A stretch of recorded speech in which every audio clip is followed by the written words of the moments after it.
भक्तों के जो चरित्र थे, देवी माँ से संबंधित जो कथाएं थी, वही भक्तों के चरित्रों को श्रवण कराया।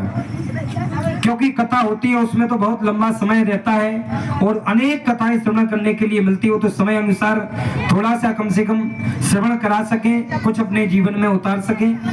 तो इसलिए कम से कम एक कथा को यदि श्रवण किया तो उसको स्मरण करो और उसका मनन करो और उसको अपने हृदय में उतार करके रखो। जैसे कभी यदि स्मरण आए तो उस कथा को यदि श्रवण करते हैं तो हमको याद आ जाए कि कथा को हमने सुना है। बोलो राधे राधे।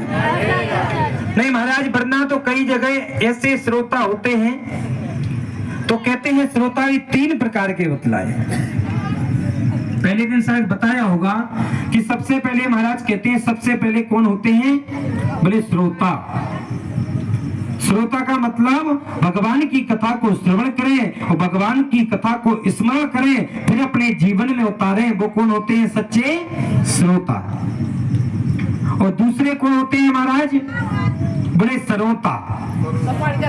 यानी सुपारी काटते ना तो आएंगे, सुपारी हाथ में है और सरोतिया के द्वारा चल रही और चारों तरफ निगाहें चल रही हैं और आकर के कह रहे हैं नहीं पंडाल तो बढ़िया लगा लेकिन थोड़ी माइक की कमी है। अरे बोले माइक की कमी तो ठीक है, सरोतिया बराबर चल रही, लेकिन बोले गर्मी का समय है, कम से कम पंडाल में 2 पंखा होते तो और अच्छा रहता। लेकिन बोले महाराज, और आगे जब चल के देखते हैं, देखो महाराज बोले कथा तो ठीक कर रहे हैं लेकिन उनके कलाकार जो हैं वो ठीक नहीं है।